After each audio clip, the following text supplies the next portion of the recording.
Baba, Sai Baba, Sai Baba, Sai Baba,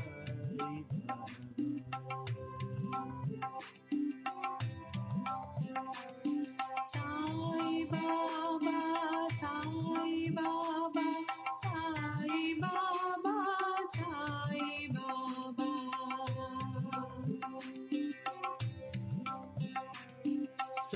Baba, Sai Baba, Sai Baba, Sai Baba.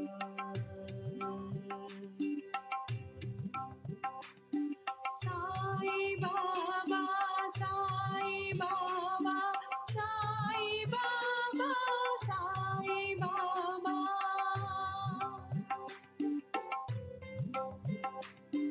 Sai Baba, Sai Baba, Sai Baba, Sai Baba, Sai Baba, Sai Baba, Sai Baba, Sai Baba, Sai Baba, Sai Baba, Sai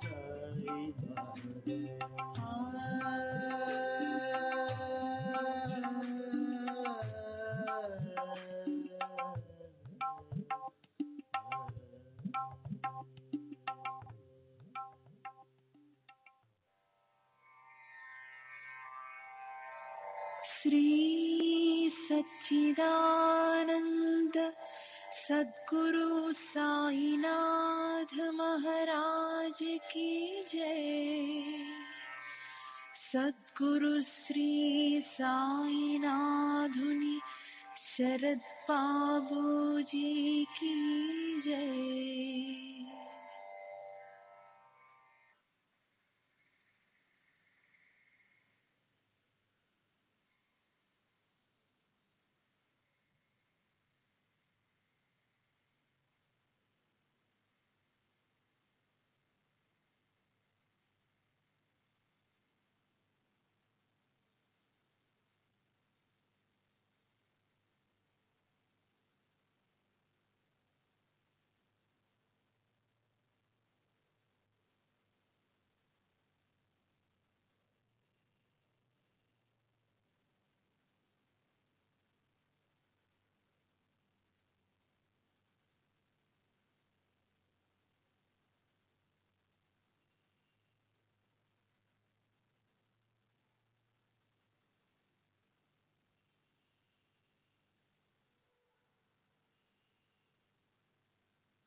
Shri सच्चिदानंद सद्गुरु साईनाथ महाराज की जय। सद्गुरु श्री साईनाथुनि शरद बाबू जी की जय।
श्री सच्चिदानंद सद्गुरु साईनाथ महाराज की जय। सद्गुरु श्री साईनाथ शरद बाबू जी की जय। శ్రీ సాయినాథాయ నమః. శ్రీ సాయిబాబా సత్య చరిత్ర 22వ అధ్యాయం, నిన్నటి తరువాయి.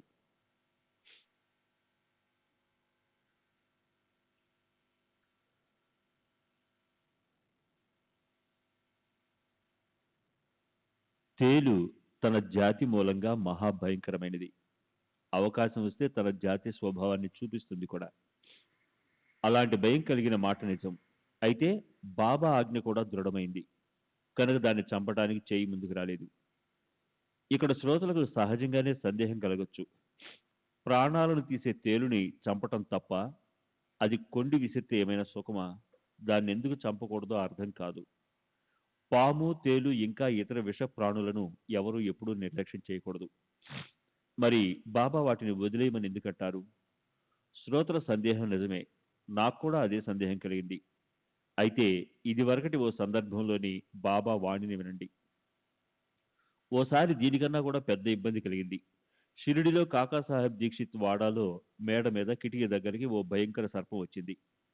అది కిటికీ చట్రం క్రింద ఉన్న రంధ్రంలోంచి లోపలికి ప్రవేశించింది. అది చుట్టుకుని కూర్చుంది. దీప ప్రకాశానికి దాని దృష్టి అస్థిరమైంది. దీపం వెలుతురికి అది కొంచెం సావధానమైనప్పటికీ మనుషుల కదలికకి, అలికిడికి భయపడింది, కంగారు పడింది. అది మెరుస్తోంది. క్షణం పాటు ఊరికే అలా ఉండిపోయింది. వెనక్కి పోదు, ముందుకి రాదు. పడగను వెనక్కి ముందుకి ఆడించడం మొదలుపెట్టింది. దాన్ని ఎలా చంపాలి అని అప్పుడు ఒకేలా గందరగోళం చెలరేగింది. ఒకరు దుడ్డుగర్రని, ఒకరు కర్రను పట్టుకుని పరుగున వచ్చారు. అయితే అక్కడంతా చాలా ఇరుగ్గా ఉంది కనుక పాము చాలా ఇబ్బంది పడింది. ఒకవేళ అది ప్రాకుతూ ముందుకొచ్చి గోడ కిందికి దిగితే అప్పుడు నా పరుపు చుట్ట వద్దకు వచ్చిండేది. దాంతో నాకు గొప్ప కష్టం కలిగేది. దాన్ని సున్నితమైన భాగం మీద సూటిగా చూసి ఒకవేళ దెబ్బ కొట్టినప్పటికీ అది ఒకవేళ తప్పించుకుంటే ఆ పాము ద్వేషభావం పెట్టుకుని అపాయం కలిగించేది. సరే, తర్వాత దీపం తెచ్చి అది ఉన్న చోటును చక్కగా చూసినప్పుడు ఆ పాముకి అక్కడి నుంచి వెళ్లే మార్గం కనిపించింది. దానికి పోయే కాలం రాలేదు. మా అందరి అదృష్టం కూడా బాగుంది. అలా అది అశుభ సంఘట సమయం అయినప్పటికీ బాబా మమ్మల్ని రక్షించారు. వచ్చిన దాన్ని ఆ పాము జరజర పాకిపోయింది. తను భయం నుంచి విడుదలైంది. మమ్మల్ని భయం నుంచి ముక్తుల్ని చేసింది. పరస్పర సుఖం లభించింది. అప్పుడు ముక్తారాం లేచి ఇలా అన్నాడు, అమ్మయ్యా, బాగా అయింది. పాపం అది తప్పించుకుంది. ఆ రంధ్రం నుంచి తప్పించుకోకపోతే దాని ప్రాణాలు పోయి ఉండేవి. ముక్తారాంకున్న ఆ దయార్థ దృష్టిని చూసి నేను మనసులో ఎంతో అశాంతి చెందాను. దుష్ట ప్రాణుల పట్ల అలాంటి దయ ఎందుకు? అలా అయితే ఈ జగత్తులో వ్యవహారాలు ఎలా నడుస్తాయి? ముక్తారాం అక్కడికి అప్పుడప్పుడు వస్తాడు. కానీ మేము అక్కడ పొద్దున సాయంత్రం కూర్చుంటాం. అందులోనూ నా పరుపు చుట్టైతే బాగా కిటికీ దగ్గరే ఉంటుంది. నాకు ముక్తారాం మాటలు నచ్చలేదు. అతను మొదటి పక్షం వహించాడు. అతనికి విరుద్ధంగా జవాబిచ్చే ప్రతిపక్షాన్ని నేను పట్టుకున్నాను.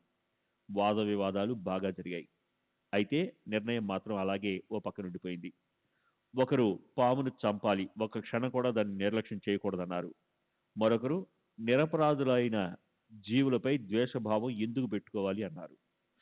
ముక్తారామును ధిక్కరించి నన్ను సమర్థించారు. ఆ ప్రకారంగా వాదోపవాదాలు ఒకదానికన్నా ఒకటి తీవ్రంగా పెరిగాయి. అయితే వాటికి అంతంటూ ఏం చెక్కలేదు. అప్పుడు ముక్తారాం కిందికి వెళ్ళిపోయాడు. నేను నా స్థానాన్ని మార్చుకున్నాను. ఆ రంధ్రంలో ఒక బట్టని ఉండగా చుట్టి పెట్టి పడుకోవడానికి నేను పక్కన పరుచుకున్నాను. కనురెప్పల నిద్రాభారంతో మూతలు పడసాగాయి. భక్తులు పడుకునేందుకు వారి వారి స్థానాలకు వెళ్ళిపోయారు. నాకు కూడా ఆవలింతలు రాసాగాయి. వాదాలు తమంతో తామే ఆగిపోయాయి. రాత్రి గడిచింది. ఉషోదయమైంది. శౌచం పూర్తి చేసుకుని ముఖం కడుక్కున్నాను. బాబా లెండి నుంచి తిరిగి వచ్చారు. జనులు మసీదులో కూర్చున్నారు. రోజులాగే నేను కూడా ఉదయం నిర్ణీత సమయానికి మసీదుకి వెళ్ళాను. ముక్తారాం మొదలైన భక్తులంతా కూడా వచ్చి తమ తమ స్థానాల్లో కూర్చున్నారు. ఒకరు చేతిలో పొగాకు నలుపుతున్నారు. ఒకరు బాబాకి చిల్లు నింపుతున్నారు. ఒకరు ఆయన కాళ్ళు చేతులు నొక్కుతున్నారు. ఆ ప్రకారంగా సేవ మొదలైంది. బాబాకి అందరి మనసుల్లోని ఆలోచనలు తెలుసు. ఆయన మెల్లిగా ప్రశ్నించారు, అర్ధరాత్రి వేళ వాడాలో ఎందుకలా వాద వివాదాలు జరుగుతున్నాయి? అప్పుడు నేను జరిగిందంతా పోసుకొచ్చినట్లు బాబాకి చెప్పాను. అలాంటి పరిస్థితిలో పాముని నిశ్చయపూర్వకంగా చంపాలా, చంపకూడదా అని అడిగాను. బాబాది మాత్రం ఒకటే మాట. అవి పాములు తేళ్లు అయినప్పటికీ వాటన్నిటిలోనూ ఈశ్వరుడే ఉంటాడు. కనుక అన్ని రకాలుగా వాటిపై ప్రేమనే చూపాలి. ఈశ్వరుడే జగత్తును నడిపించగలవాడు. ఆయన ఆజ్ఞతోనే ప్రాణులన్నీ వ్యవహరిస్తాయి. పాము గాని తేలు గాని ఏదైనా అవన్నీ ఆయన ఆజ్ఞ అవన్నీ ఆయన ఆజ్ఞను అతిక్రమించి వ్యవహరించవు. కనుక ప్రాణిమాత్రులపైన దయ, ప్రేమలే ఉండాలి. అనాలోచిత కృత్యాలు చేయకూడదు. సహనం పెట్టుకోవాలి. అందరినీ రక్షించేవాడు ఆ శ్రీహరే. అలా సాయిబాబా కథలను ఎన్నైనా చెప్పొచ్చు. కనుక శ్రోతలు పైన చెప్పిన కథల తాత్పర్యంలోని సారాన్ని ఎన్నుకొని తీసుకోవాలి. రాబోయే అధ్యాయం దీనికన్నా మధురమైనది. భక్తి శ్రద్ధలనే జంట లభించిన సాయి భక్తుడు కాకాసాహెబ్ దీక్షిత్ మీద ఓ విపరీత సందర్భం వచ్చి అతను మేకను చంపడానికి బయలుదేరతాడు. సర్వులకే శుభమస్తు. ఈ ప్రకారంగా సత్పురుషులు ప్రేరణ కలిగించిన భక్త హేమాడ్ పంత్ రచించిన శ్రీ సాయి సమర్థుల సత్య చరిత్రలోని అపమృత్యు నివారణం అనే పేరుగల 22వ అధ్యాయం ముగిసింది. శ్రీ సద్గురు సాయినాథార్పణమస్తు. శుభం భవతు. శ్రీ సచ్చిదానంద సద్గురు సాయినాథ్ మహారాజ్ की जय. सद्गुरु श्री साईनाथ शरद बाबू जी की जय.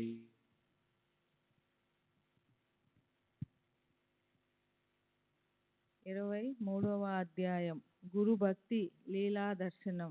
గురువు, భక్తుడు వీరిలోని ఖేల లేదా క్రీడా దర్శనం. వాస్తవానికి జీవాత్మ 3 గుణాలకి అతీతుడు. అయితే మాయతో మోహితుడై తన త్రికాల బాధిత అస్తిత్వ రూప తత్వ జ్ఞాన ఆనందాలతో యుక్తమైన పరమేశ్వర స్వరూపాన్ని అతను విస్మరిస్తాడు. తనని దేహమని అనుకుంటాడు. అప్పుడు ఆ దేహాభిమానంతో సర్వాన్ని చేసేవాణ్ణి నేనే, అనుభవించేవాణ్ణి నేనే అని అనుకుంటాడు. దానివల్ల తన వెంటపడిన గొప్ప సంకటాలకు బాధపడిపోతాడు. దానిలోంచి బయటపడే మార్గం అతనికి దొరకదు. ఆ సంకటాలను దూరం చేయగల మార్గం గురు చరణాల పట్ల ప్రేమపూర్వక భక్తిని కలిగి ఉండడమే. శ్రీ సాయి సమర్థులు నానా రకాల చమత్కార కేలలను ఆడి చూపగల సాక్షాత్తు శ్రీకృష్ణుడే. తమ భక్తుని తన కేల అనే ఆనందంలో లీనం చేస్తారు. మేము ఆయన్ని అవనిపై అవతరించిన ఈశ్వరునిగా భావిస్తాం. ఎందుకంటే ఆయన లక్షణాలన్నీ అలాగే ఉంటాయి. అయితే ఆయన మీ బందా అల్లా చియా పదరి అంటే నేను పరమేశ్వరుని ఇంటి సేవకుణ్ణి అంటూ ఉండేవారు. స్వయంగా ఈశ్వరుని అవతారమే అయినప్పటికీ లోకరీతితో వ్యవహరించవలసిన పద్ధతిని ఆయన స్వయంగా చక్కగా తమ ఆచరణలో చూపేవారు. వర్ణాశ్రమ ధర్మాలను అనుసరించి లోకంలో శుద్ధ ఆచరణను నిలిపి ఉంచాలని దానికే ఆయన ప్రాధాన్యత ఇచ్చి ప్రాచుర్యం కలిగించారు. ఆయన తమను ఎవరితోనూ ఏ విధంగానూ పోల్చుకునేవారు కాదు. ఎవరిని అలా చేయనిచ్చేవారు కాదు. సకల చరాచర వస్తువుల్లోనూ సర్వవ్యాపకంగా ఉన్న పరమేశ్వరునే చూసే వారికి అల్పత్వమే శోభిస్తుంది. ఎవరిని ఆయన తిరస్కరించేవారు కాదు. ఎవరిని తేలికగాను నీచంగాను చూసేవారు కాదు. సర్వ ప్రాణి మాతృల్లోనూ పూర్ణ చైతన్యయుక్త పరమేశ్వరునే ఆయన చూస్తూ ఉండేవారు. స్వతహాగా ఎప్పుడూ అనల్ హక్ అంటే నేనే పరమేశ్వరుని అని అనేవారు కాదు. నేను పరమేశ్వరుడికి పాదదాసుని, నేనొక పేదను, యాదే హక్కు పరమేశ్వరుని స్మరించేవాణ్ణి అని అంటూ నిరంతరం అల్లా మాలిక్ అంటే పరమేశ్వరుడే జగత్తుకి సర్వశ్రేష్ఠ యజమాని లేదా నియంత అని జపిస్తూ ఉండేవారు. మహాత్ముల జాతిని బట్టి, వారు వ్యవహరించే తీరుని బట్టి, వారి ఆహారాన్ని బట్టి వారి స్వరూపాన్ని అవగాహనకు అందించలేం. వారు వీటన్నిటికీ అతీతంగా ఉంటారు. మందబుద్ధులైన ప్రాణులను ఉద్ధరించడానికి, ఇతరులకు ఉపకారం చేయడానికి మహాత్ములు ఈ జగత్తులో అవతరిస్తారు. ఇది పరమేశ్వరుని కృపే అనాలి. పూర్వజన్మలో ఏదో పుణ్యం చేసుకొని ఉండడం వల్లనే సుఖ సంతోషాలను పొందడానికి మహాత్ముల గురించి వినాలన్న కోరిక మనసులో ఉత్పన్నమవుతుంది. ఓసారి యోగాభ్యాసం చేసే ఓ వ్యక్తి నానాసాహెబ్ చందోర్కర్ని వెంటబెట్టుకొని బాబా దర్శనం కోసం మసీదుకొచ్చాడు. అతను పతాంజలి అనే పేరు గల ప్రాచీన ఋషి. ఇతర యోగులు శోధించి పెట్టిన యోగ శాస్త్రాన్ని సమూలంగా అభ్యసించాడు. అయితే యోగా శాస్త్రంలోని అనేక రకాల విచిత్ర అనుభవాలను పరీక్షించి చూస్తూ ఉన్నప్పుడు సమాధి మాత్రం ఒక క్షణం సేపైనా అతనికి కలుగలేదు. సాయి మహారాజు శ్రేష్ఠ యోగి. ఆయనకు నాపై కృప కలిగితే నా సందేహం పటాపంచలైపోతుంది, నాకు సమాధి నిశ్చయంగా కలుగుతుంది అన్న భావాన్ని మనసులో పెట్టుకొని అతను సాయిబాబాను దర్శించడానికి వెళ్ళాడు. అతను వెళ్ళినప్పుడు సాయిబాబా ఉల్లిపాయ నంచుకొని రొట్టె తింటూ కూర్చున్నారు.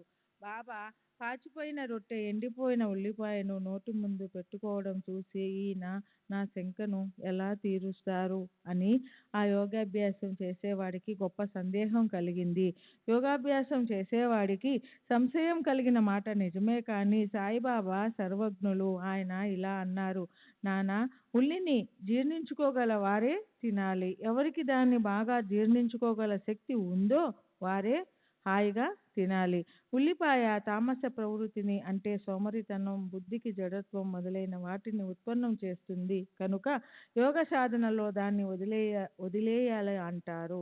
అయితే ఎవరు యోగ సాధనకు చివరి మెట్టో యోగ్యమైన పదార్థాలను తినడం వల్ల ఎవరి మనసు మీద లేదా శరీరం మీద ఏ విధమైన పరిణామం కలగదో వారే దాన్ని హాయిగా తినాలి.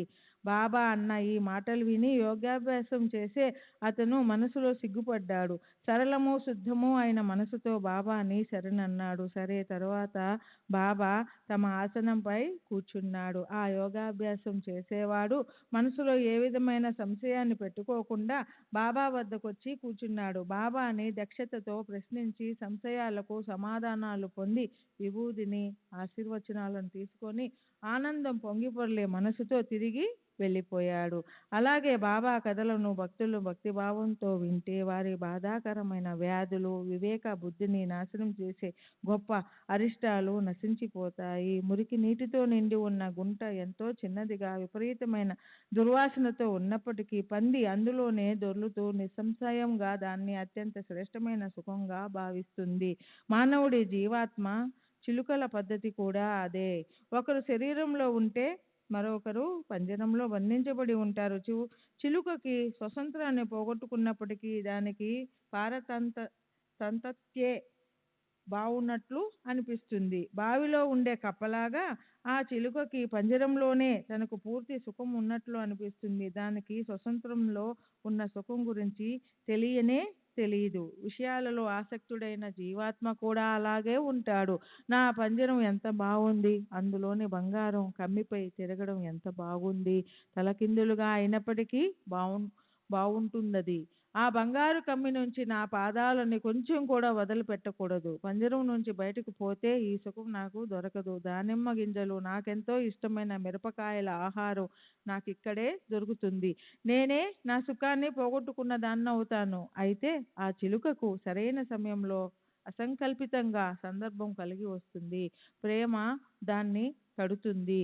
అలా తట్టగానే ఆ సామర్థ్యంతో శక్తిపాతం, అంటే గురువు శిష్యునికిచ్చే తమ మంత్రబలం దాని కనుపాపలు తెరుచుకుంటాయి. అది పంజరంలోంచి జారుకుంటుంది. బయటకు వెళ్ళాక రెక్కలు విప్పుకొని హాయిగా ఆకాశంలో విహరిస్తుంది. దాన్ని ఎవరు ఆపగలరు? విశాలమైన జగత్తు దాన్ని ఆహ్వానిస్తుంది. దానిమ్మ, జామ తోటలు మనసారా లభిస్తాయి. ఆకాశంలో స్వేచ్ఛగా ఎగరడానికి విడుదల లభిస్తుంది. అది ఆ నిజమైన స్వతంత్రంలో ఉన్న ఆనందాన్ని దోచుకుంటుంది. ఆ జీవాత్మకు కూడా అలాంటి స్థితే ఉంటుంది. ఈశ్వరుని కృప, గురువుతో కలయిక, ఈ రెండు ప్రాప్తిస్తే సంసార బంధనాల నుంచి ముక్తి, స్వతంత్రంలో ఉన్న ఆనంద అనుభవం, ఈ రెండు అనుభవంలోకి వస్తాయి. ఇప్పుడు శ్రద్ధ, ప్రవృత్తి ఉన్న మీ భావిక శ్రోతలంతా శుద్ధ ప్రేమతో రసభరితమైన కథను ఓ క్షణం పాటు వింటారా? గత అధ్యాయంలో ఓ చమత్కారం జరిగింది. మిరీకర్ చితలీకి వెళ్ళినప్పుడు బాబా శ్యామాని వెంట ఇచ్చి పంపించారు. సాయి సమర్థులు పొడవాటి వాడి నుంచి అంటే పాము నుంచి భవిష్యత్తులో రాబోయే కష్టాన్ని తెలుసుకుని మిరీకరికి సమయానికి సూచించి జాగ్రత్త పడేలా చేశారు. కేవలం జాగ్రత్త పడేలా చేయడమే కాదు, ఆ సంకటాన్ని నివారించడం కోసం ఉపాయం కూడా ఆలోచించారు. మిరీకరు వద్దంటున్నా కూడా మాధవరావుని బలవంతంగా వెంట పంపించి ఆ కష్టం నుంచి అతన్ని రక్షించారు. ఆ ప్రకారంగా భక్తులకి శ్రేయస్సు కలిగించడం కోసం నిరంతరం తత్పరులై ఉండే బాబా బాలాసాహెబ్ మిరీకర్ని గండం నుంచి తప్పించి అతనికి ఓ విచిత్ర అనుభవాన్ని కలిగించారు. అంతకన్నా శ్యామాస్థితి చూడండి. అతనికైతే హఠాత్తుగా పాము కాటేయడంతో అసలు బ్రతుకుతాడన్న ఆశే లేదు. అయితే బాబా దాని నుంచి అతన్ని రక్షించారు. బాబా చేసిన ఆ లీలను కూడా శ్రోతలకు మొదట చెప్తాను. పాము కాటేసినప్పుడు బాబా చేసిన ఉపాయం చూడండి. సంధ్యాకాలంలో సుమారు 7 గంటలకు మాధవరావు చేతి చిటికిన వేలుని పాము కాటేసింది. అక్కడ ఆ భాగం విషం వల్ల మండసాగింది. వేదన సహించరానిదయింది. ప్రాణం పోయే సమయం వచ్చిందని మాధవరావు భయపడి మనసులో చింతించసాగాడు. అతని శరీరం ఎర్రగా కందిపోయింది. ఆప్తులు, స్నేహితులు అందరూ పోగయ్యారు. ప్రాణం సంకటంలో పడిపోయింది. అప్పుడు విరోబా వద్ద అంటే విరోబా అని ఒక శంకరుని స్థానముంది. పాముకాటు వేసిన వాళ్ళని తీసుకెళ్ళి అక్కడ పెడితే అది తగ్గిపోతుందని ఓ నమ్మకం. విరోబా వద్దకు పద అన్నారు. మాధవరావు పెద్దనాన్న కొడుకు నానాసాహెబ్ నిమోన్కర్ కూడా ముందుకొచ్చి విభూది తీసుకుపో అన్నాడు. అయితే మాధవరావు మసీదు వైపుకు పరిగెత్తాడు. అప్పుడు బాబా ఏం చేశారో చూడండి. బాబా దృష్టి అతనిపై పడగానే బాబా చేసిన చమత్కారం చూడండి. బాబా అదే పనిగా అతన్ని శాపనార్థాలు పెట్టసాగారు. మాధవరావుని పైకి మసీదులోకి రానివ్వలేదు. భట్టు మెట్లు ఎక్కవద్దు, ఎక్కితే ఖబర్దార్, పో, వెళ్ళిపో, క్రిందికి దిగు అని పెద్దగా అరిచారు. బాబా ఎప్పుడూ లేనంతగా కోపించి ఊహించలేనంతగా మండిపడ్డారు. మాధవరావు దిగ్భ్రాంతి చెందాడు.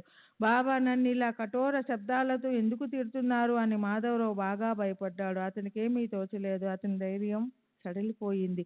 అతను కింద కుప్పగూలిపోయాడు. ఈ ప్రకారంగా తనపై దేవుడే కోపించడం చూసి మాధవరావు మనసుకి ఎంతో భీతి అనిపించింది. అప్పుడు అన్ని ఉపాయాలు అయిపోయాయి. ఈ రకంగా కోపించే బాబా ప్రవృత్తి చూసి భయపడకుండా ఎవరుంటారు? అలా ఆపకుండా తిడుతూ ఉంటే మాధవరావుకి ఆ సందర్భం భయంకరంగా అనిపించింది. మసీదు నాకు పుట్టినిల్లు.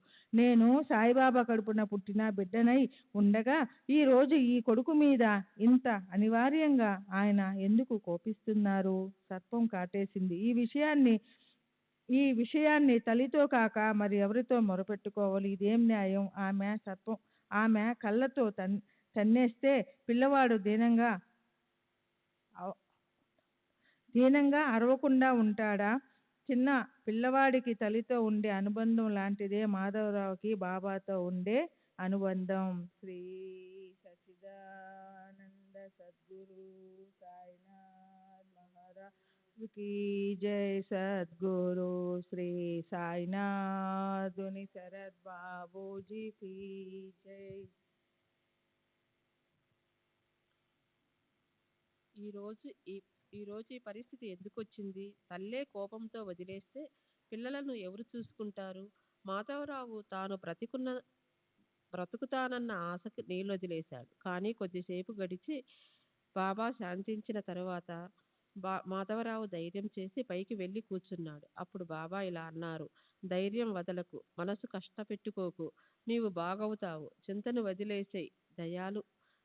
దయాలు పకీరు నిన్ను కాపాడుతారు. ఇంటికి పోయి హాయిగా కూర్చో, ఇల్లు విడిచి బయటికి పోకు, భయపడకుండా మనసు నిశ్చితంగా చేసుకొని కూర్చో, నాపై విశ్వాసం పెట్టు.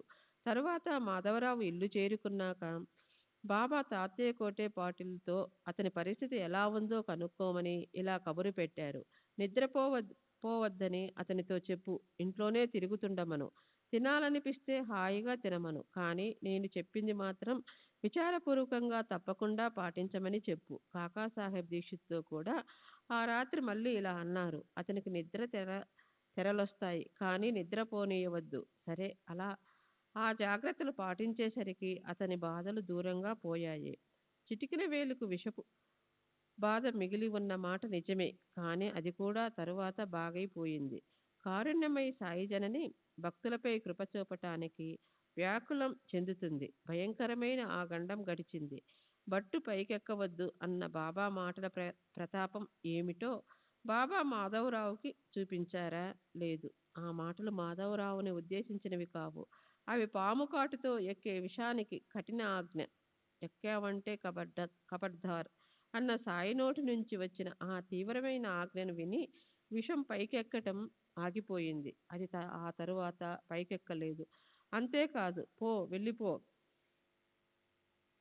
కిందికి దిగు అన్నవి పంచాక్షరీలు. సాయి పంచాక్షరి మంత్రంతో ఆ విషం వెంటనే క్రిందికి దిగిపోయింది. లోకంలో వాడుకలో ఉన్న మాంత్రిక లేదా పంచాక్షరి భూత పిశాచాలను పోగొట్టడం కోసం పంచాక్షరి మంత్రాన్ని ఉచ్చరించే వాళ్ళకు అవసరమైన ఇతర సాధనలతో పని లేకుండా భక్తులను రక్షించే సాయి వాళ్ళ సంకటాలను నానా పద్ధతిలో నివారించేవారు. ఏ మంత్రము ఉచ్చరించనూ లేదు. బియ్యాన్ని, నీటిని మంత్రించనూ లేదు. నీరు చిలకరించలేదు. అయినప్పటికీ విషం ఎలా దిగిపోయింది? మహాత్ముని నోటి నుంచి బయటికొచ్చిన కేవల శబ్దాలతో మాధవరావుకి బాగా తగ్గిపోయింది. ఇది చమత్కారం కాదా? మహాత్ముల కృపకు అంతులేదు. శ్రీ సచ్చిదానంద సద్గురు సాయినాథ్ మహారాజ్ కీ జై. సద్గురు శ్రీ బాబూజీకి జై. గత అధ్యాయంలో సూచించబడిన రసభరితమైన అద్భుతమైన కథను ఇప్పుడు శ్రోతలు చక్కగా శ్రద్ధ పెట్టి మొదటి నుండి చివరి వరకు వినండి. గడిచిన అధ్యాయంలో వర్ణించిన కథ కన్నా ఈ కథ విశేషమైనది. సాయిబాబా లీలల గురించి చెప్పడం జరుగుతుంది. ఈ రసభరితమైన కథ విన్న తర్వాత గురువుగారి మాటలు మనసుపై కలిగించే ప్రభావం దృఢంగా ఉంటుంది. మంచి చెడు కర్మలు చేయడం లేదా ఏ రకమైన కర్మను చేయకుండా హాయిగా ఉండడం, వీటన్నింటిలోనూ ఉండే కర్తృత్వం నశించిపోయి గురు చరణాల్లో శ్రద్ధ కలుగుతుంది. మాయని నశింపచేసుకోవడానికి అత్యంత సులభమైన ఉపాయం హృదయంలో సాయి చరణాలను ధ్యానం చేయడమే. ఇదే సంసారాన్ని తరించటానికి ఉపాయం. సంసార భయం చాలా గొప్పది. ఈ బాధాకరమైన పరిస్థితి మాయ వల్లే ఉత్పన్నమవుతుంది. సాయిబాబా కథను వినడంతో అది చిన్నాభిన్నమైపోయి శాశ్వతానందం ప్రాప్తిస్తుంది. ఒకసారి షిరిడీలో కలరా వ్యాపించింది. గ్రామస్తుల మనస్సులో భయమేసింది. దండోరా వేసి గ్రామంలోని రహదారులన్నీ మూసేశారు. కలరా బాగా వ్యాపించిపోయింది. గ్రామస్తులు చాలా భయపడ్డారు. ఇతర గ్రామాలకు చెందిన గ్రామస్తులు గ్రామంలోకి రాకూడదని సమస్త పనులు, వ్యాపారాలు ఆపేశారు. కలరా సమసిపోనంత వరకు ఎవరూ గ్రామంలో మేకను చంపకూడదని, గ్రామ సరిహద్దులు దాటి గ్రామంలోనికి ఏ బండిని రానీయకూడదని, అలా ఆ నియమాలను అందరూ పాటించసాగారు. గ్రామస్తులకు దేవతల పట్ల ఉన్న అమాయక విశ్వాసం బాబా మనసుకి అసలు నచ్చలేదు. ఆయన అభిప్రాయం ప్రకారం ఇది మిథ్యా కల్పన. ఇది నిజంగా లోకుల అజ్ఞానమే. అక్కడ గ్రామస్తులు ఆ నియమాన్ని కఠినంగా అమలుపరచడం, ఇక్కడ బాబా దాన్ని ఉల్లంఘించటం ఎలా జరిగిందో ఆధారపూర్వకంగా వినండి. గ్రామ పంచాయతీ వారి ఈ నిర్ణయాన్ని గ్రామస్తులు పూర్తిగా పాటించారు. నియమాన్ని ఏమాత్రం భంగం చేసినా దానికి పరిహారం చెల్లించి విడుదల కావాలి. బాబాకి దండన గురించి భయం లేదు. ఆయన సర్వదా నిర్భయంగా ఉండేవారు. హరిచరణాల్లో మనసుని లయం చేసిన ఆయన్ని జయించటం కష్టం. ఆయన కలికాలాన్ని కూడా జయించారు. ఒకసారి బయట గ్రామం నుంచి కట్టెలతో నిండి ఉన్న ఓ బండి గ్రామ సరిహద్దులకొచ్చింది. దాంతో ఇబ్బందికరమైన పరిస్థితి ఉత్పన్నమైంది. గ్రామస్తులు తమలో తాము దెబ్బలాడుకోసాగారు. వంట చేసుకోవడానికి అక్కడ కట్టెలకు కరువేర్పడిందని గ్రామస్తులు మనసుకి బాగా తెలుసు. అయినా నియమాన్ని ఉల్లంఘించడం మంచిది కాదని వారందరూ తికమక పడసాగారు. బండివాడి వద్దకు వెళ్ళి వారు అతని బండిని వెనక్కి తిప్పింపోయారు. ఈ విషయం బాబాకు తెలిసి ఆయన అక్కడికొచ్చారు. తాము బండి ముందు నిలబడిపోయారు. బండివాడికి ధైర్యం వచ్చింది. గ్రామస్తులు పట్టుదల సడలిపోయింది. బండిని గ్రామ సరిహద్దుల్లోకి తెచ్చారు. అక్కడ నుండి బాబా దాన్ని సభామండపం దగ్గరికి తెప్పించి బండిని ఖాళీ చేయించారు. ఇంత జరుగుతున్నా ఎవరి నోటి నుంచి ఒక్క మాటైనా బయటికి రాలేదు. అది ఎండాకాలం గాని, శరత్కాలం అంటే చలికాలం గాని, హేమత్కాలం గాని, వర్షాకాలం గాని, వసంత ఋతువు గాని బాబా పవిత్ర ధుని మాత్రం అహోరాత్రులు వెలుగుతూనే ఉండేది. ఏమిటి బాబా పెట్టుకున్న ఈ విచిత్ర నియమం? అగ్నిహోత్రం అంటే ఉదయం, సాయంత్రం శాస్త్రోక్త విధితో హోమం చేసి అగ్ని నిరంతరం రక్షించే నియమాన్ని పాటించే బ్రాహ్మణుడు. అగ్నిహోత్రి నియమం ఎలా ఉంటుందో బాబా పవిత్ర ధుని అలా అహోరాత్రులు మండుతూ ఉండేది. కేవలం ఈ ధునిని వెలిగించటానికే కట్టెల మోపును కొని ఎదురుగా సభామండపం గోడ దగ్గర కుప్పపోసి బండిని ఖాళీ చేయించేవారు. సంత రోజున బాబా గొప్ప ఆలోచనలతో కట్టెల మోపులను ప్రోగు చేసి ఉండేవారు. ఇరుగు పొరుగు వారు ఇరుగు పొరుగు వారి కళ్ళన్నీ వాటిపైనే ఉండేవి. తమకు లాభం ఉన్న చోటే నిర్లక్ష్యాన్ని లేదా అమాయకత్వాన్ని ఎవరు కొంచెం కూడా చూపించరు. స్వార్థపరులైన లోకులు మొదటే బాధాకరంగా ఉంటారు. సభా మండపానికి తలుపులే లేవు.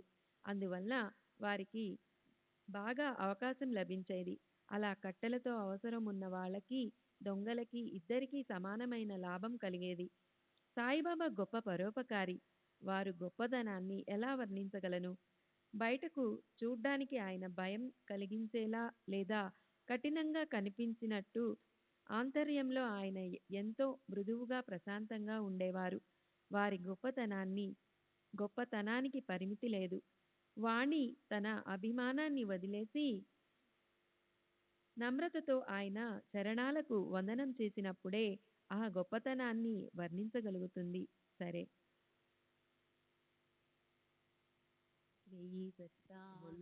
సద్గురు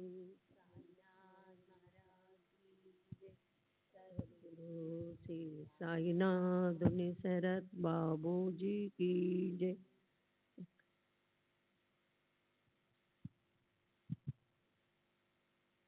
విశ్వంబుడు సర్వవ్యాపకంగా ఉండేవే పరమేశ్వరుడు. సకల చరాచర వస్తువుల్లో వ్యాపించి ఉంటాడు. ఆయన్ని సదా సర్వదా గుర్తు పెట్టుకునేవారు ఎవరితోనూ శత్రుత్వం పెట్టుకోరు. స్వయంగా పరమాత్ముడు సకల సృష్టిలో అన్ని దిశల్లోనూ వెనక ముందు పూర్తిగా నిలబడి ఉన్నారు. అది తెలిసినందువల్ల ఎవరినైనా వక్ర దృష్టితో చూడటం వారికి ఎంతో కష్టం అయ్యేది. దేహంలో పూర్ణ వైరాగ్యం ఉన్నప్పటికీ లోకంలో ఆదర్శం నెలకొల్పుకోవటం కోసము శరణం వచ్చిన వారికి శిక్షణ ఇవ్వటానికి వారు సామాన్య సంసారం వలె వ్యవహరించేవారు. ఈ మహాపురుషుడు ఎంతటి వినమ్రతతో ఉండేవారో వింటే మనసుకి ఎంతో ఆశ్చర్యం అనిపిస్తుంది. భక్తులపైన ఆయనకున్న ప్రేమ మనకు కనిపిస్తుంది. అవతారాన్ని ధరించటం సార్థకమనిపిస్తుంది. వారు ఉదయంలో పేదల కోసము దుఃఖము, అసమానమైన వాత్సల్యము తొణికిసలాడుతూ ఉండేవి. వారికి తమని తాము తక్కువ చేసుకోవటం ఎంతో ఇష్టం. దీనికి పుష్టిని ఇవ్వటం కోసం కోట్లాను కోట్ల సంగతులు చెప్పవచ్చు. ఆయన ఎప్పుడూ ఉపవాసము తపవాసము చేయలేదు. ఉదయ యోగంలోని కష్టాలతో సాధన చేయలేదు. ఆయనకి నూనె, మసాలా, చక్కెర, ఉప్పు ఇత్యాది ఉత్తేజకరమైన పదార్థాలపైన కోరిక ఉండేది కాదు. అన్నం కూడా ఆయన స్వల్పంగా తినేవారు. నిర్దేశించుకున్న ఇంటికి వెళ్ళి ఎండివో రొట్టెలను అడుక్కునేవారు. అదే ఆయన నియమానుసారం. శేష భిక్ష లేదా మధుకరి జివ్వకి ఇష్టమైన కోరికలను ఎప్పుడూ తీర్చేవారు కాదు. తినే విషయంలో కూడా ఋషిని ఆయన ముద్దు చేసేవారు కాదు. మధురంగా ఉండే కమ్మటి పిండి వంటలను ఆయన ఎప్పుడూ ఆశించేవారు కాదు. లభించినా మంచివే, లభించకపోయినా మంచిదే. భిక్షగా ఎంతో పాడైపోయిన ఆహార పదార్థాలు లభించినప్పటికీ ఆయన వాటిని తిరస్కరించేవారు కాదు. ఆ ప్రకారంగా ఉదర నిర్వహణ చేసి జ్ఞాన మోక్షాలకి సాధనమైన తమ శరీరాన్ని రక్షిస్తూ ఉండేవారు. వారికి ఎలాంటి అభిమానము లేదా అహంకారము లేదు. ఆత్మశాంతియే ఆయనకి అలంకారం. ఆయనకి మెడలో మాల వేయటాలు, నుదుటికి చందనం బొట్టు పెట్టటాలు, దేహానికి భస్మం అద్దటాలతో అవసరమేమిటి? శ్రీ సాయిబాబా పూర్ణ బ్రహ్మమే. ముఖ్యంగా భక్తి రసంతో పరిపూర్ణంగా ఉండే ఈ అభ్యాసం అత్యంత పవిత్రం. దీన్ని శ్రద్ధతో వినే శ్రోతలకి సంసారం పట్ల లక్ష్యం అస్తమిస్తుంది. అలా శ్రద్ధ, అమాయక వృత్తి పెరుగుతున్న కొద్దీ సాయి భాండాకారం వారికి తెలుసుకుంటుంది. ఊరికే కుతర్కం చేసేవారికి అది తెలియదు. అమాయకులైన భక్తులు ప్రేమతో దాన్ని అనుభవిస్తారు. ఇప్పుడు తరువాతి కథను ఏకాగ్రతతో వింటే పరవలు తొక్కే ప్రేమ ఉప్పొంగి కళ్ళల్లో సుళ్ళు తిరిగిన ఆనందాశ్రువులు వరదలై ప్రవహిస్తాయి. చాతుర్యంతో కూడిన బాబా మార్గం ఎంత గొప్పది, వారు యుక్తి ఎంత గొప్పది, వీటన్నిటి మర్మం అనన్య భక్తులకు పదే పదే అనుభవపూర్వకంగా తెలియబడుతుంది. ఈ సాయి చరిత్రనే అమృతాన్ని శ్రద్ధగా ఆదరపూర్వకంగా సేవించాలి. గురు చరణాల్లో మనసుని కథ వైపు శ్రద్ధని పెట్టాలి. ఈ కథ అంటే గత కథల్లో లభించినటువంటి అత్యంత ఉత్కృష్టమైన మధురమైన భోజనం. దాన్ని సేవించేటప్పుడు శ్రోతలు అడావిడి పడకూడదు. ప్రతి ఒక్క పదంలోని ఉత్కృష్టతని, నవనీతాన్ని మనసారా కడుపు నిండా అనుభూతి చెందాలి. సరే, ఇప్పుడు బండి కథ అయిపోయింది. దానికన్నా కూడా మేక గురించిన కథ ప్రత్యేకంగా ఉంటుంది. దాన్ని వింటే శ్రోతల మనసుకి ఆశ్చర్యం కలుగుతుంది, గురు భక్తులకి ఆనందం కలుగుతుంది. ఒకసారి ఒక గమ్మత్తైన సంగతి జరిగింది.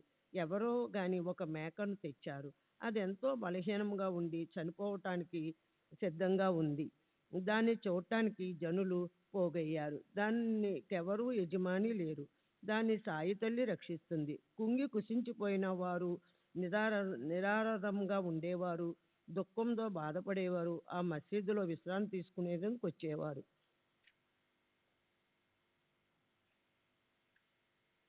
విశ్రాంతి తీసుకోవడానికి వచ్చేవారు. అప్పుడు ఆ దగ్గరలో బడే బాబా ఉన్నారు. అతనితో బాబా ఇలా అన్నారు, దీని బలి ఇవ్వు, ఒక్క దెబ్బతో దీన్ని చంపేయి. ఈ బడే బాబాకెంత ప్రాముఖ్యతని అతను బాబాకి కుడి చేతి వైపు కూర్చునేవారు. అతను సిలువ పీల్చిన తర్వాత బాబా సిలువ పీల్చేవారు. అతను లేకపోతే బాబా ఏ పని చేసేవారు కాదు. అతను ముద్దెత్తడం కూడా చాలా బాబా అన్నం నోట పెట్టేవారు కాదు. అతను ముద్దెట్టకుండా బాబా అన్నం నోట పెట్టేవారు కాదు. ఒకసారి దీపావళి లాంటి పండగ ఏదో వచ్చింది. పిండి వంటలన్నీ వడ్డించి పళ్ళాలు సిద్ధమయ్యాయి. భోజనం చేసేవారు పంక్తిలో తమ తమ స్థానాల్లో కూర్చున్నారు. బడే బాబా ఎందుకో అలిగి వెళ్ళిపోయారు. బడే బాబా పంక్తిలో లేకపోతే సాయిబాబా నోట ముద్ద పెట్టరు. బాబాయే తినకపోతే మరి ఇంక ఇతరులు మాత్రం ఎలా తింటారు? అందుకని అందరూ ఎదురు చూస్తూ కూర్చున్నారు. అప్పుడు భక్తులు ఎక్కడి నుంచో బడే బాబాని వెతికి పట్టుకొచ్చి పంక్తిలో కూర్చోబెట్టారు. అప్పుడే బాబా అన్నం తినటం మొదలుపెట్టారు.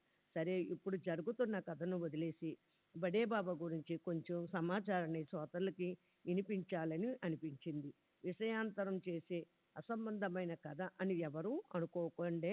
బడే బాబా సాయిబాబాకి భోజన సమయంలో అతిథి. ప్రతిరోజు మధ్యాహ్నం భోజన సమయానికి కింద సభా మండపంలో బాబా పిలుపు కోసం చెవులు కిక్కించి ఎదురు చూస్తూ కూర్చుని ఉండేవాడు. మసీదులో భోజనానికి రెండు వైపులా 2 పంక్తులు ఉండేవి. సాయిబాబా మధ్య భాగంలో కూర్చుని ఉండేవారు. బాబాకి ఎడమ వైపున బడే బాబా స్థానం ఖాళీగా ఉండేది. పల్లెంలో నైవేద్యాలు అన్నీ వడ్డించాక, ఆ పళ్ళాలు పంక్తిలో పెట్టాక అందరూ భోజనాలు చేసేవారు. అంతా తమ తమ స్థానాల్లో కూర్చున్నాక భోజన సమయం అయిందని బాబా స్వయంగా పెద్ద గొంతుకతో అత్యంత ఆదరముగా బడేమియా అని కేకవేసేవారు.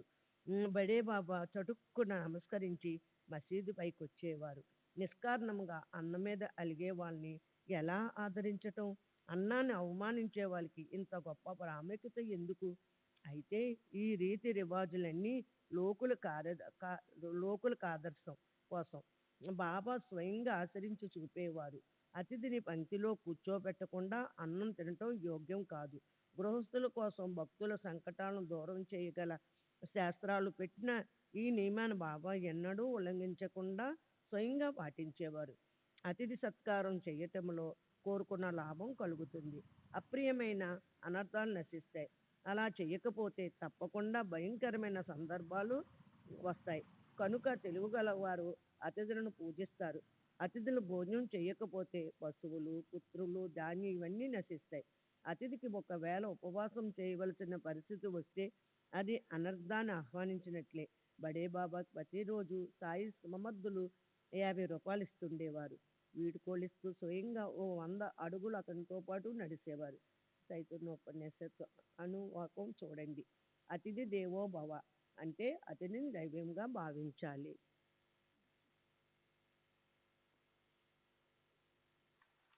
శ్రీ సచ్చిదానంద సద్గురు సాయినాథ్ మహారాజ్ की जय సద్గురు శ్రీ సాయినాథుని సాయినాథుని శరత్ బాబూజీకి జై.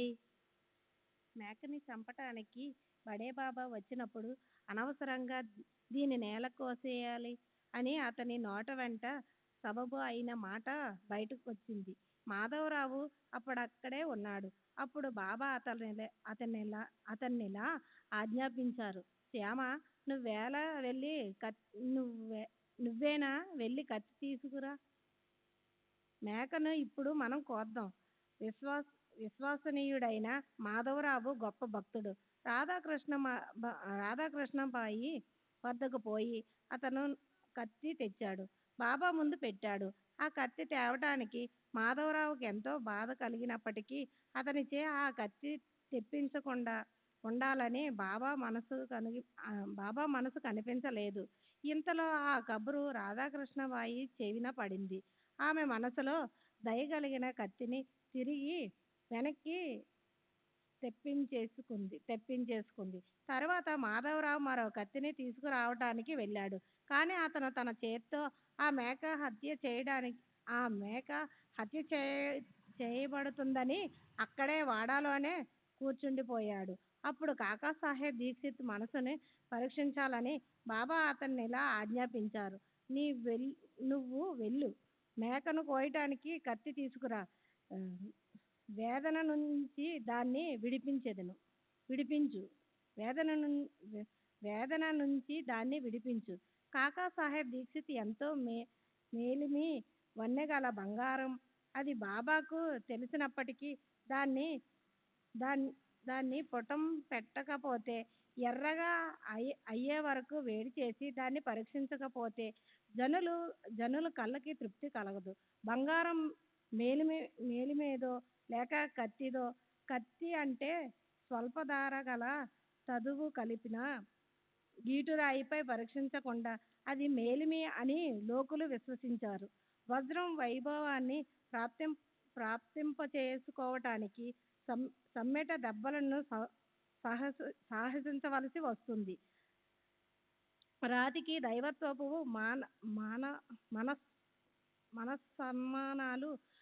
మాన సన్మానాలు వైభవం ఊరికే రావు. అది కూడా దానికోసం సుత్తి రాతిని పగలగొట్టే ఒక పనిముట్టు. దెబ్బలు సహించవలసి ఉంటుంది. కాకాసాహెబ్ మెడలో ఓ నగలాంటి వాడే అయినప్పటికీ ఆ విషయంలో ఇతరులకేలా నమ్మకం కలుగుతుంది? రత్న పరీక్షలు కూడా వజ్రాన్ని తీగతో కట్టి దానికి విలువ కట్టడం కోసం అగ్నిలో వేస్తారు. మహాత్ముల మాటలను సందేహించిన వారి సంకల్పం ఫలించదు. వారికి ఆవశ్యకమైన శక్తి గుణాలు లేకపోతే వారి మాటలన్నీ వ్యర్థమే. వారు పరమార్థాన్ని కొంచెం కూడా సాధించలేరు. అయితే గురువు వచనాలను, అభిప్రాయాన్ని వందనీయంగా అనుకునే వారి స్వార్థము, పరమార్థము ఈ రెండు సఫలీకృతం అవుతాయి. అయితే అందులో న్యూనత లేదా వక్రతను చూసేవారు అధం పతనమవుతారు. గురుసేవ చేయటానికి తత్పరులై ఉండేవారు, గురు ఆజ్ఞ పట్ల అధర బుద్ధి ఉండేవారు, వాటి గురించిన యోగ్యతలను గురించిన ఆలోచనలు గురువు తలపైనే పెడతారు. గురు ఆజ్ఞకు వారు దాసులై ఉంటారు. వారికి స్వాతంత్ర ఆలోచన ఉండదు. నిత్యము గురువచనాన్ని పఠించటంలో ఉత్సాహం ఉన్నవారు అది మంచా చెడా అని చూడరు. వారి చిత్తం సాయి నామస్మరణలోను, దృష్టి సాయి సమర్థుల చరణాలలోను, వృత్తి మానసిక స్థితి సాయి ధ్యాన ధారణలోను, దేహాన్ని సాయి పనుల్లోనూ పెడతారు. గురు ఆజ్ఞ అవటము, దాన్ని పాటించటము అనే ఈ రెండింటిలో ఒక్క క్షణం పాటు ఆలస్యాన్ని కూడా వారు సహించలేరు. ఎంత అద్భుతమైన లక్షణం! కాకాసాహెబ్ దీక్షిత్ సత్యము, ఔదార్యము, విశ్వాసము లాంటి సద్గుణాలను దృఢంగా పెట్టుకునేవాడు. నిశ్చయంలో మహామేరు, ఎన్నటికీ చలించని మహాపర్వతం లాంటివాడు. మేక ప్రాణాలు తీయటానికి దాన్ని ఎలా చంపాలన్న ఆలోచనే అతనికి అంటలేదు. నిరాప నిరపరాధి మేక చనిపోతుందని, దాని ఆత్మ తల్లడిల్లుతుందని, స్వచ్ఛమైన తన కీర్తికి బాధ కలుగుతుందని, తనకి మహాపాపం చుట్టుకుంటుందని ఈ ఆలోచనే అతనికి రాలేదు. ఆజ్ఞ భగం ఆజ్ఞాభంగం లాంటి పాపం మరోటి ఉండదు. ఆజ్ఞను వెంటనే అన్ని రకాలుగా పాటించటం లాంటి పుణ్యము ఉండదు. గురువు ఆజ్ఞ అన్నిటికన్నా గౌరవించదగ్గ యోగ్య నిర్ణయం అనిపించి అతనికి ఈ ఆజ్ఞను పాటించాలి అతనికి ఈ ఆజ్ఞను పాటించాలి అన్న విలక్షణ స్ఫురణ కలిగింది. అతనిది సహజంగా కుసుమ కోమల కరణ అయినా కూడా మేక ప్రాణం తీయటానికి ఉద్యుక్తుడైనాడు. అప్పుడు కాకాసాహెబ్ సాటేవాడాకి వెళ్ళి బాబా ఆజ్ఞను అనుసరించి శస్త్రాన్ని తెచ్చాడు. మేకను చంపటానికి కొంచెం కూడా వెనుకాడకుండా సిద్ధమయ్యాడు.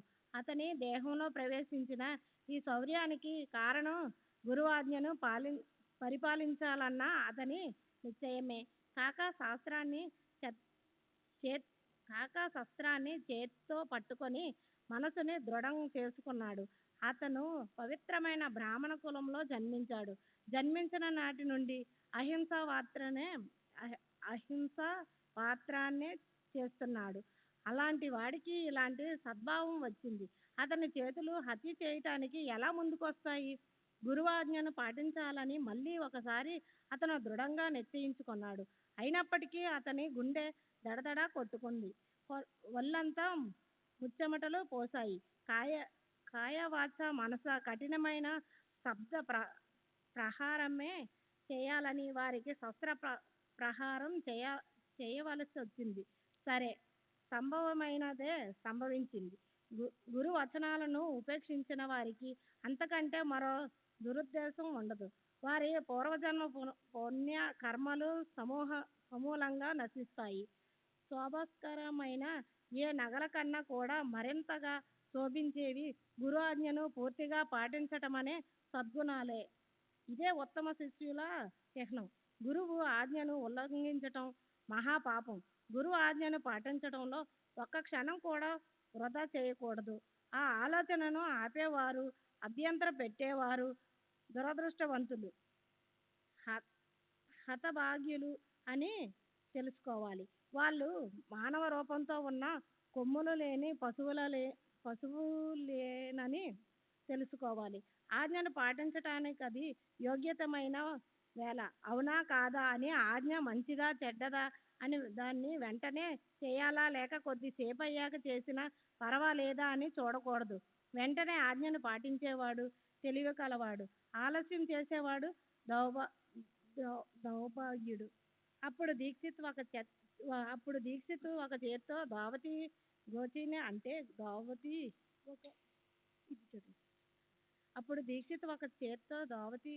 గోచిని అంటే దావతి ఒక కొసని రెండు కాళ్ళ మధ్య నుంచి తీసుకొని ఒక వైపున నడుముకి దోపి దాన్ని బిగించి రెండో చేత్తో శస్త్రాన్ని సవరించుకొని చొక్కా చేతిని పైకి లాక్కొని మేక ఉన్న చోటికి వెళ్ళాడు. ఎంత అలౌకిక కృత్యం అని గ్రామాల్లోని లోకులందరూ ఆశ్చర్యపోసాగారు. కాక మనసులోని దయ ఎక్కడకు పారిపోయింది? ఫకీరుబాయి జాతికి ముస్లిం. అతను మాంసాహారాన్ని తినేవాడు. కానీ అతను కూడా తల్లడిల్లే ఆ మేకను చంపటానికి శస్త్రం పట్టుకోవడానికి సిద్ధపడలేదు. అలాంటి చోట కాకా సిద్ధమైనాడు. అసాధారణ మానవుడి హృదయంలో వజ్రం కన్నా దధీచి ఋషి ఎముకలతో చేసిన ఎంతో తీక్షణమైన ఇంద్రుడి శస్త్రం ఎంతో కఠినము. సుమాల కన్నా ఎంతో కోమలంగా ఉంటాయన్న మాటలు ఎంతో నిజం. అప్పుడు చేత్తో కత్తిని గట్టిగా పట్టుకొని పైకెత్తి దీక్షిత్ బాబాతో ఇలా అన్నాడు. బాబా, దీన్ని చంపమంటారా? ఒకసారి నాకు చెప్పండి. నిజానికి శస్త్రధారణ చేయటం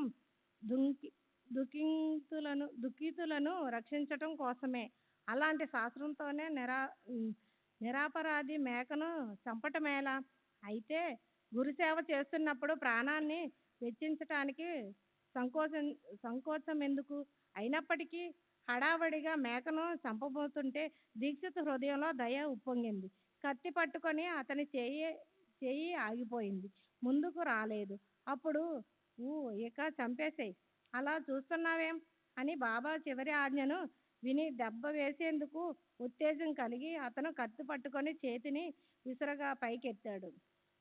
మేకకు మరణ సమయం ఇప్పుడొచ్చింది. అయితే అదే క్షణంలో దాన్ని రక్షించే దేవుడు దాన్ని కరుణించాడు.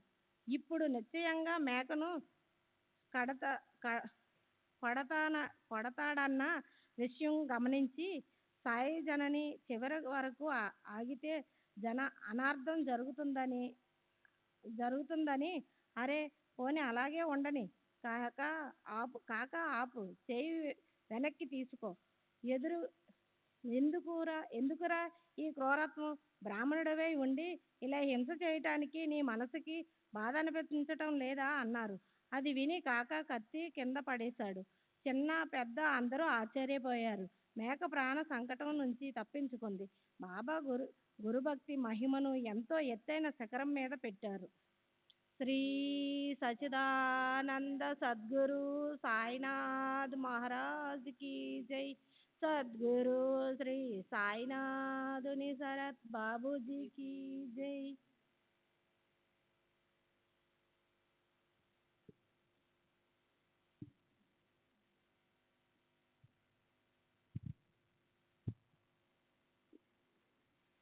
కాక కత్తిని కింద పడేసి బాబాతో అన్నదాన్ని శ్రద్ధగా వినండి.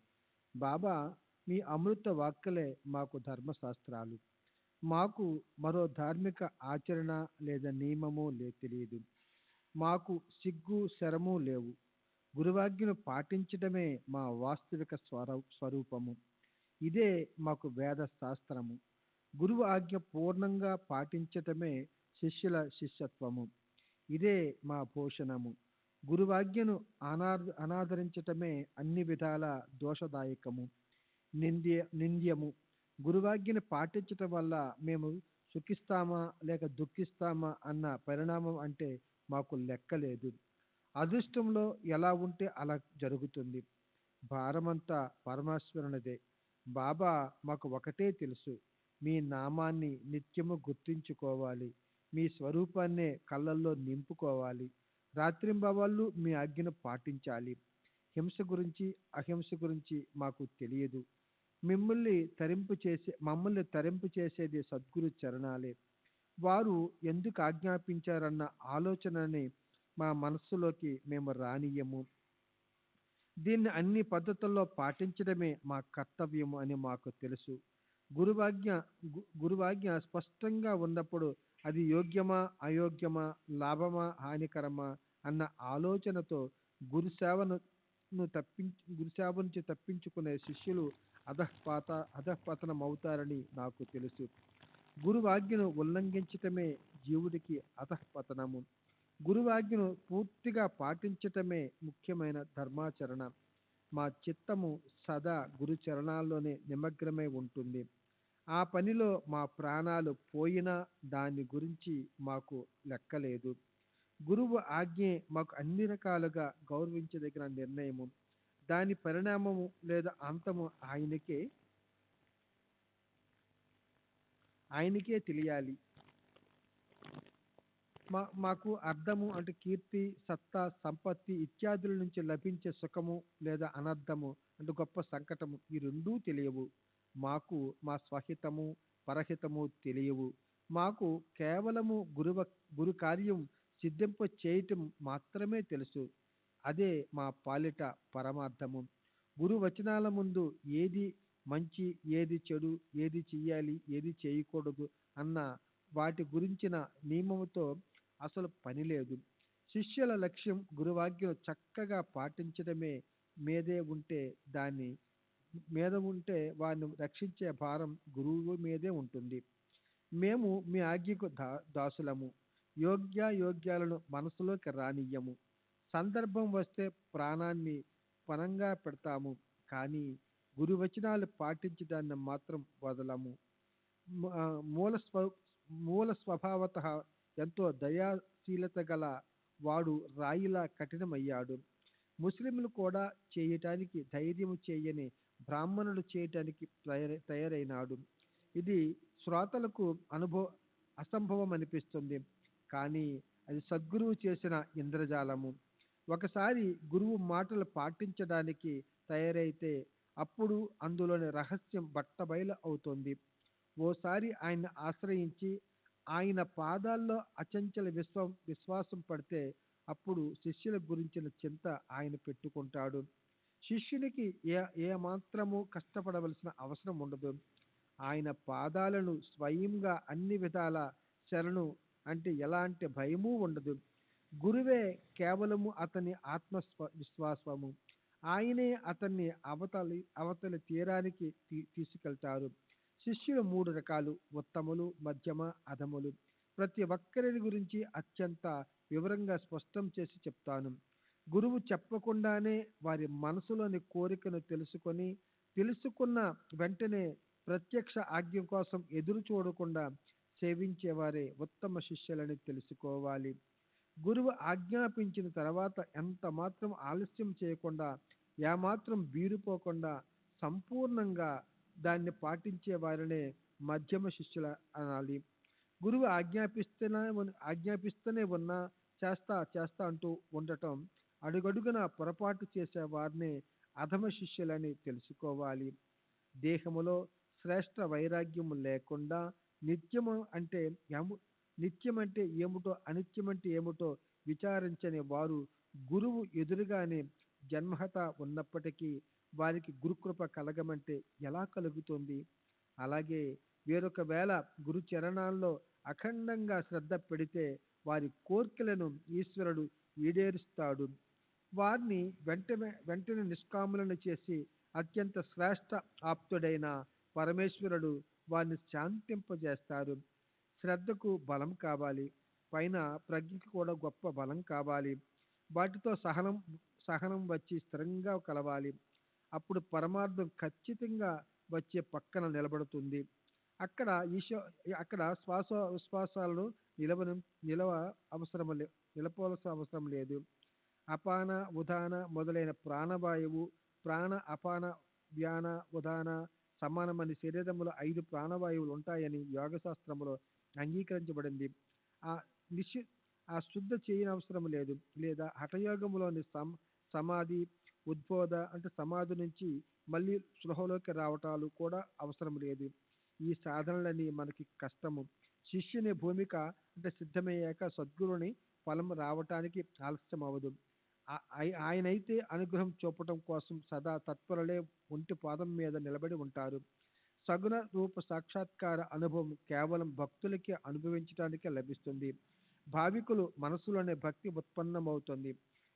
ఇతరుల మనస్సులో మాత్రం కపటవృత్తి అనే డాంబిక కల్పన చెలరేగుతుంది. శ్రీ సచ్చిదానంద సద్గురు సాయినాథ్ మహారాజ్ కీ జై. సద్గురు శ్రీ సాయినాథ్ శరణ్ బాబూజీ కీ జై. అప్పుడు బాబా కాకాతో అన్నారు, ఈ నీళ్ల డబ్బా చేతిలోకి తీసుకో.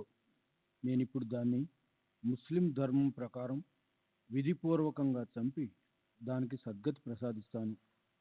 అసలే ఆ మేక మరణించడానికి సిద్ధంగా ఉంది. ఆ దగ్గరలోనే ఫకీర్లు కూర్చునే స్థలం ఉంది. ఫకీర్ బాబాకి సరిగ్గా సమయానికి ఓ ఆలోచన తట్టింది.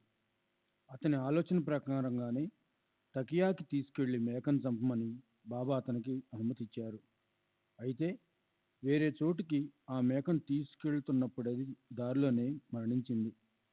మేక ఖచ్చితంగా చనిపోవాల్సి ఉందని అందరికీ తెలుసు. అయితే సరైన సమయం చూసి బాబా ఈ లీలను చూపించారు. సద్గురుకి శరణు వెళ్ళేవారు సద్గురు రూపులే అయిపోతారు. ఉప్పు స్నానం చేయాలని సముద్రంలోకి వెళితే ఇక ఎప్పటికైనా అది తిరిగి వస్తుందా? జీవాత్మ సంసారంలోని సుఖదుఖాలను అనుభవించవలసి ఉంటుంది. ఈశ్వరుడు సంసారంలోని సుఖదుఖాలను అనుభవింపజేసేవాడు. అయితే మోక్షమిచ్చేది సద్గురువు ఒక్కరే. ఆయన తమ సర్వ ఆత్మల ఐక్యతకు గొప్ప నిధి. తమ హృదయంలో కృప ఉప్పొంగితే సద్గురువు దివ్య దృష్టినిస్తారు. దానివల్ల దృష్టంతా ఒక్కసారిగా కళ్ళలో అస్తమిస్తుంది. హేమట్ పంత్ సాయిబాబా పాదాలకు శరణుజొచ్చాడు. అక్కడ తన దేహాభిమానాన్ని వదిలేసి మనసుతో ఇలా అన్నాడు: ఓ మనసు, సావధానం కా. బాబా, నా దేహాభిమానాన్ని తీసేయండి. సరే, ఇప్పుడు రాబోయే 2 అధ్యాయాల్లో సాయి మహారాజు హాస పరిహాసాల పంచభక్ష పరమాన్నాల భోజనాన్ని తయారు చేస్తారు. ఆ అద్భుత విషయం వినండి. చూడడానికి అది వినోద కాలక్షేపం అనిపించినా అది ఎంతో బోధాపరమైనది. అందులోని బోధను ప్రయత్నించి ఆచరణలో పెట్టిన భావిక భక్తులకు గొప్ప సుఖం ప్రాప్తిస్తుంది. సర్వులకి శుభమస్తు. ఈ ప్రకారంగా సత్పురుషులు, సజ్జనులు ప్రేరణ కలిగించిన భక్త హేమట్ పంత్ రచించిన శ్రీ సాయి సమర్థుల సచ్చరిత్రలోని గురుభక్త లీలా దర్శనం అనే పేరుగల 23వ అధ్యాయం ముగిసింది. శ్రీ సద్గురు సాయినాథార్పణమస్తు. శుభం భవతు.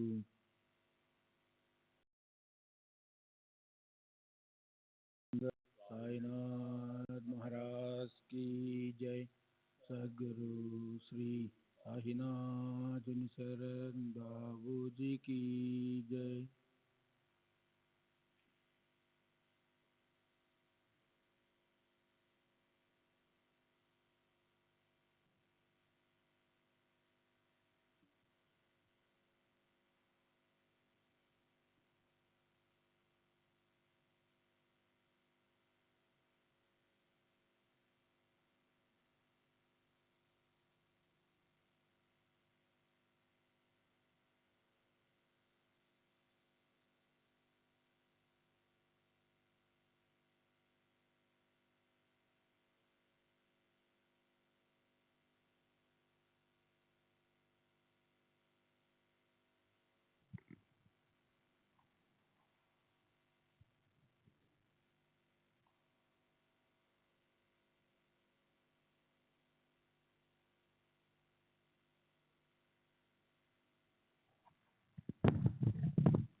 श्री सच्चिदानंद सद्गुरु साईनाथ महाराज की जय।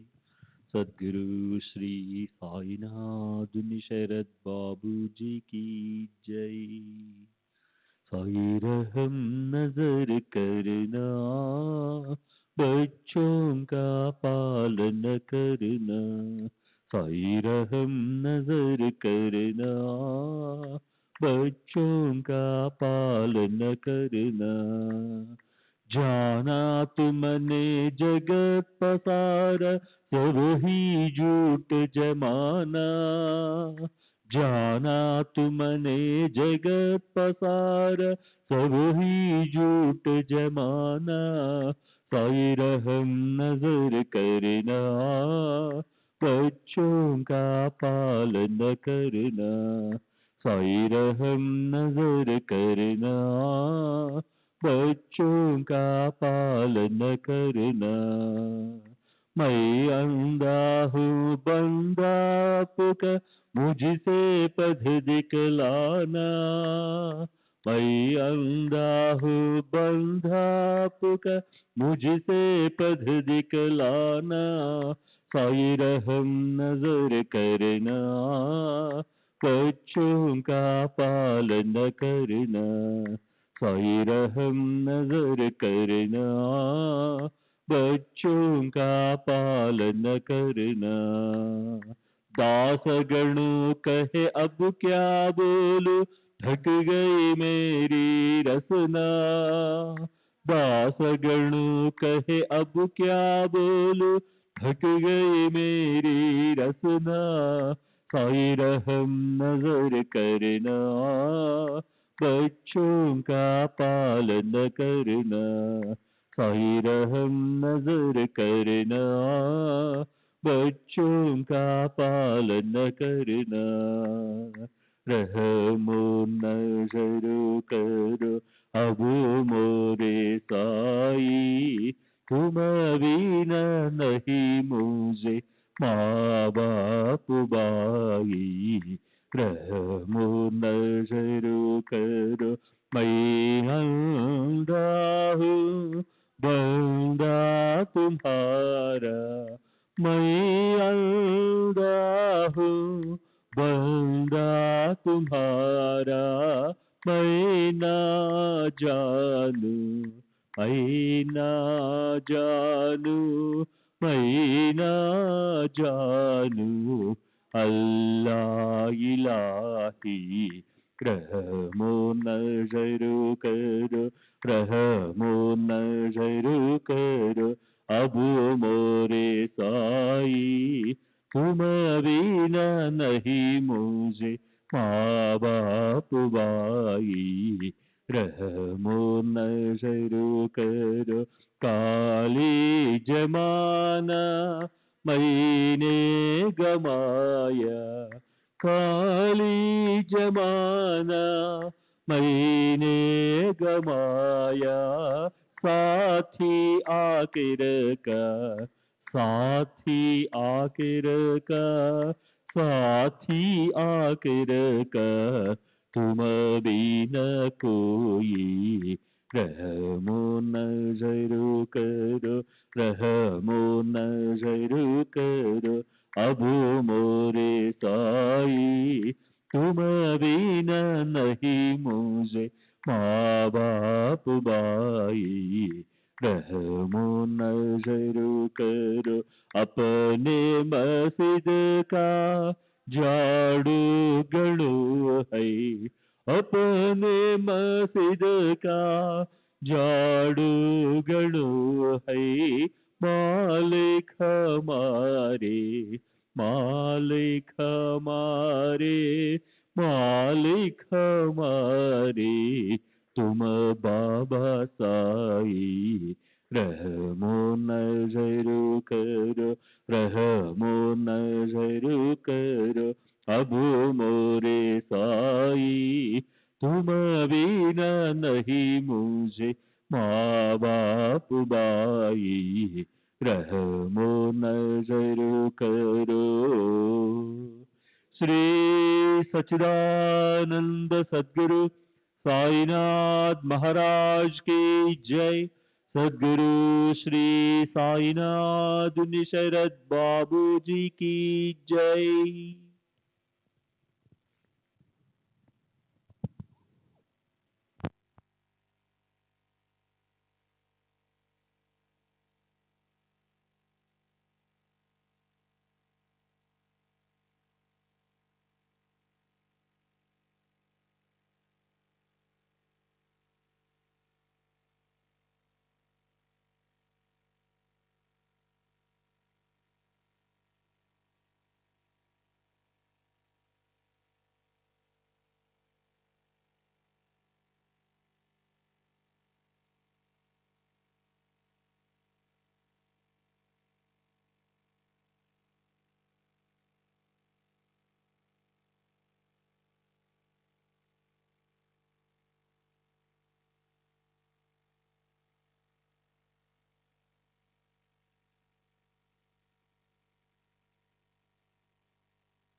श्री सच्चिदानंद सद्गुरु साईनाथ महाराज की जय।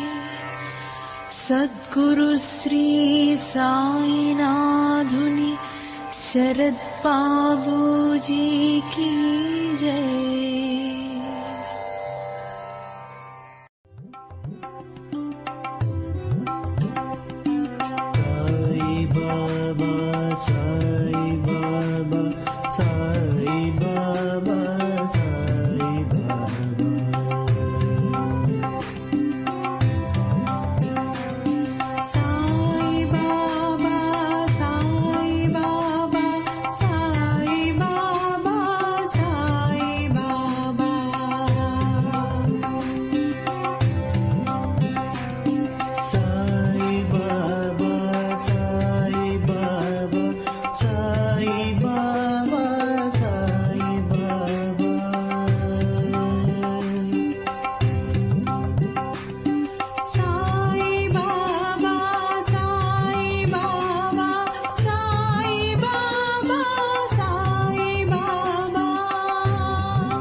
Sai Baba, Sai Baba.